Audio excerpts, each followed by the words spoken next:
Good evening and welcome to News Channel 8. I'm Jerome Aegean, and these are some of the top stories we have for you tonight. A home invasion in broad daylight on St. Croix. We've got the exclusive.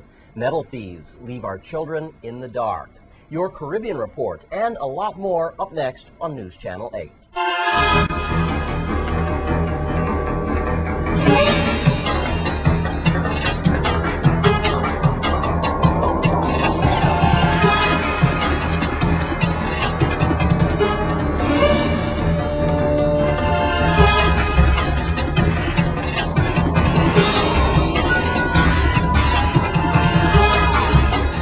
In our top story tonight, at least 3 armed bandits entered an estate whim home earlier today. News Channel 8's Wes Small files this exclusive report with a warning for us all.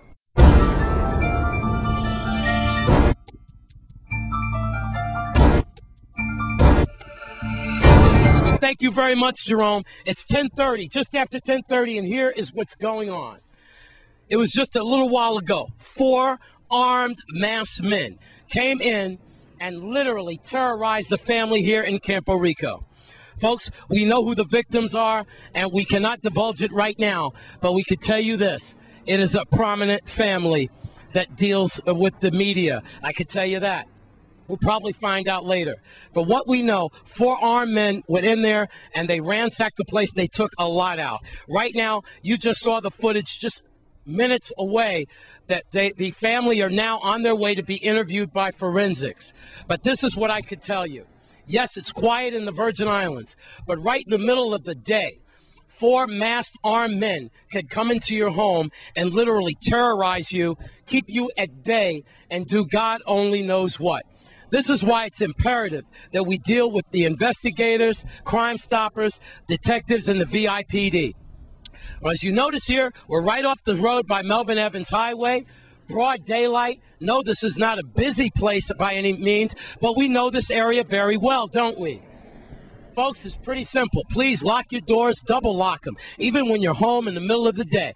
Those days of keeping your doors open and your screens open for fresh air to save money from the LEAC and the AC are over. You could bet this, just as sure as grits is grocery, they will not stop with this family in Campo Rico. It could be your house next. Please be vigilant. Please watch each other and watch each other carefully. In Campo Rico, this is what's going on in our once peaceful, tiny community. I'm Wes Small for News Channel 8. Thanks, Wes. And we now know it was 3 masked men, and we know that a television and computer and other items were taken as well. We understand that the thieves left in a white Jeep Cherokee. And also tonight, an estate Carlton gas station was robbed at gunpoint yesterday. Here's Melody Rames with more. Criminal Investigation Bureau detectives on St. Croix are investigating a robbery at a service station. The suspect was armed and wore a Halloween mask during the robbery. No one was injured, and police are still seeking the suspect. The robbery occurred at about 9:30 p.m. on Tuesday, October 11, at the Kareem service station at Estate Carlton. According to the preliminary police report, an unknown person walked into the service station wearing a Halloween mask, a black hoodie, and light-colored pants. He was about 5'11", according to witnesses. The suspect walked into the entrance door, pointed a gun at the cashier, and demanded money. He was given $200 by the cashier. The suspect then left the store and began walking in an easterly direction behind the establishment. This case is being followed up by the Criminal Investigation Bureau detectives, and anyone having any information on this robbery is asked to call the detectives at 712-6077, 712-6037, or you can call Crime Stoppers USVI at 1-800-222-TIPS. Thanks, Melody Rames of the Virgin Islands Police Department. And in other news tonight, those nasty metal thieves are at it again. This time they've stolen electrical wiring from the Daisha Burke basketball court. News Channel 8's Wes Small is with Housing, Parks, and Recreation's Commissioner, St. Clair Williams. Thanks a lot, Jerome. We're with Commissioner St. Clair Williams at the Daisha Burke basketball court. Commissioner, right here by the beach, you know, by Red Brick and Water Gut, and it's pretty sad. We've all seen how they stole the bust off of Cyril King's his head off the grave there. They've been stealing. There's hardly any copper left in the cemeteries. I could go on and on, but you have a lot to do today. So let's look here at the wire box here. Look what they've done. Then we're going to move to the bleachers. These metal thieves have been hitting you. Commissioner Williams from Housing, Parks, and Recreation. What's going on? Well, that's right. You know, the Shabbat basketball court is one of the basketball courts that we renovated, and we had all the lights and everything working. We put in new aluminum bleachers and so forth. And we came here about a week ago, and we noticed that the vandals, they cut out all of the wires, the electrical wires, I guess, to get the copper from it. Also, they started taking out the aluminum seating. I guess they couldn't get to most of it because of how it's so well secured and bolted down. But it's really unfortunate what we see happening. And this is not the only place that we've been affected, because our main office over in LBJ was broken in twice within the past 2 months.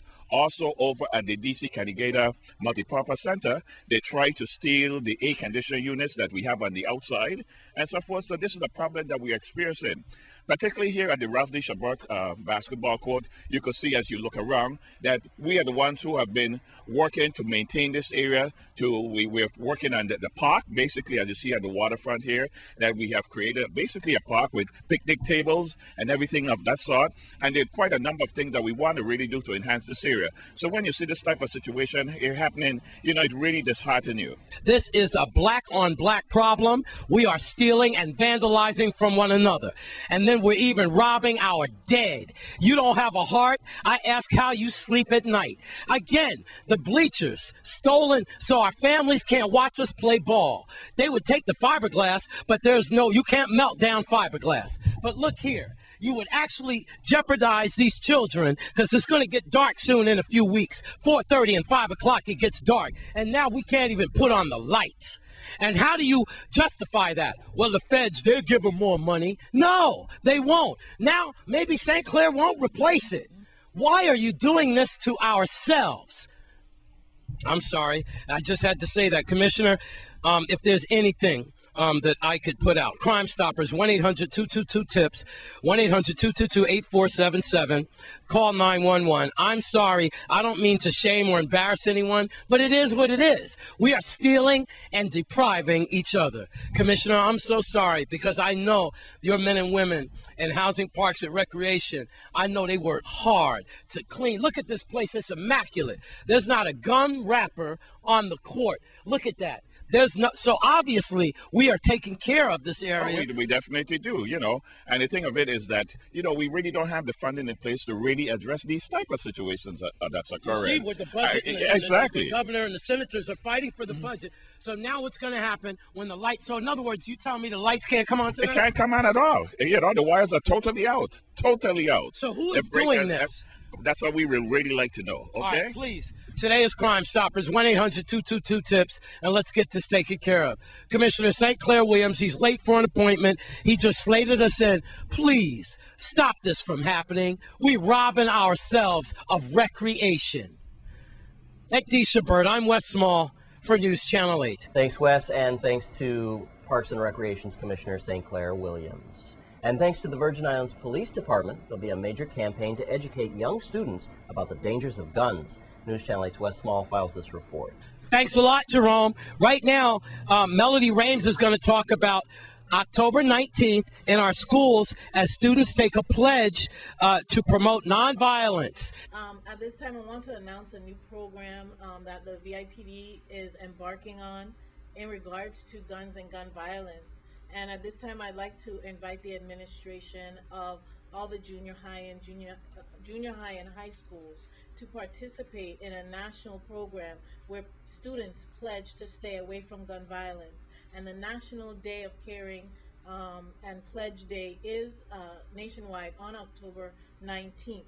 Now, this student pledge against gun violence will be observed in schools all over the country on October 19th, which is a day of national caring about young people and gun violence. The pledge encourages young people to take a proactive stance in reducing gun violence. The pledge is a national observance, and it gives students around the country a chance to sign a voluntary pledge that states that they will, number one, never carry a gun to school, number two, never resolve a dispute with a gun, and number three, always to use their influence with their friends to keep them from resolving disputes with guns. It's pretty simple, folks. Let's get these deadly weapons off the streets and out of our homes so we can all sleep and feel safer. At Rainbow Command, I'm Wes Small for News Channel 8. When we come back, your Crime Stoppers report and more. Stay with us on Channel 8.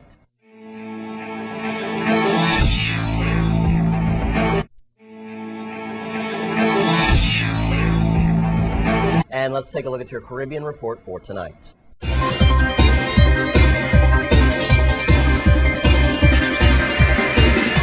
In your Caribbean report tonight, we start in Trinidad and Tobago, where amid the state of emergency, political life continues on target. Minister of Finance Winston Dockerton began his presentation of a $47 billion Trinidad and Tobago national budget in the House of Representatives, Port of Spain, Monday. He said that the 2012 budget calculated was based on the oil price at the U.S. $75 per barrel and at a gas price of $2.75 per minimal thermal British unit. He said that it is an estimated general GDP growth of 1.7% and an average inflation rate of 7%. The total revenue is projected at $47 billion, comprising of $18.1 billion for the energy sector and $28.9 billion for the non-energy sector. And looking now at the Dominican Republic, where the Dominican government has confiscated or annulled nearly 1,600 birth certificates belonging to residents of Haitian descent, a migrant advocacy group charged on Tuesday. Roberto Russo, president of the Government and Central Election Commission, made his own investigation last month and said that out of 120 cases studied, only 8 were found to be involved with the denial of a birth certificate copy request by a resident, and said it was because of fraud. Russo went on to say that the 2007 measure that he approved to reduce the risk of fake documents has not led to an unnecessary confiscation or annulment of birth certificates of people of Haitian descent. And finally, an update on Gary Giordano, who again challenged an Aruban court ruling that ordered him detained as a suspect in the presumed death of a travel companion, Robin Garner. An appeal filed Monday with the court of the first instance of Aruba seeking the immediate release of Gary Giordano by his attorney, Michael Lopez, said that the appeal also seeks the court to consider releasing Gary Giordano temporarily pending any trial. Lopez said in a statement that he did not disclose the arguments that he made in the appeal and did not respond to the request for an additional comment. No date has been set for the hearing or the decision on the request.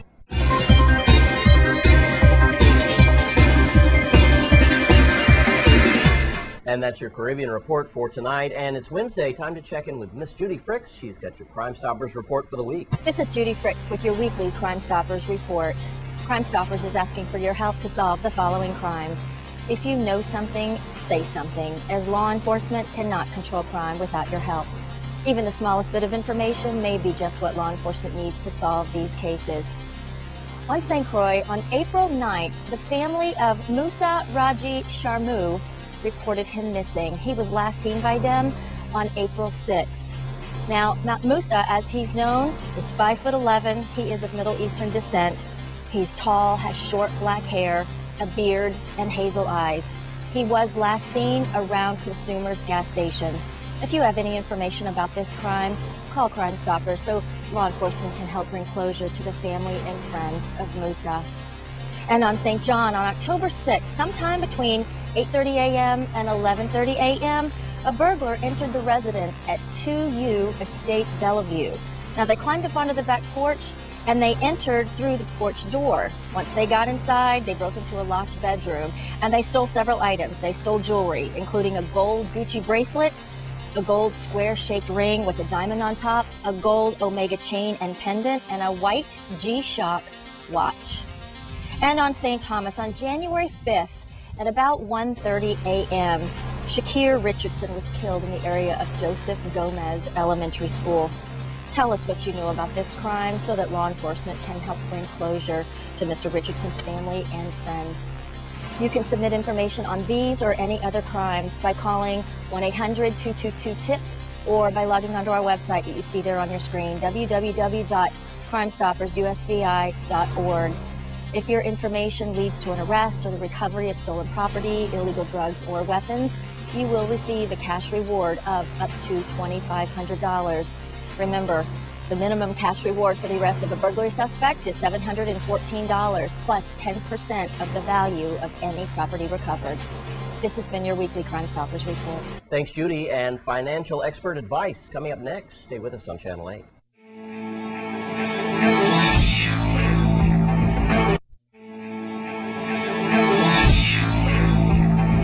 There'll be a group of financial experts paying us a visit soon on St. Croix. Here's Wes with more. Thank you very much, Jerome.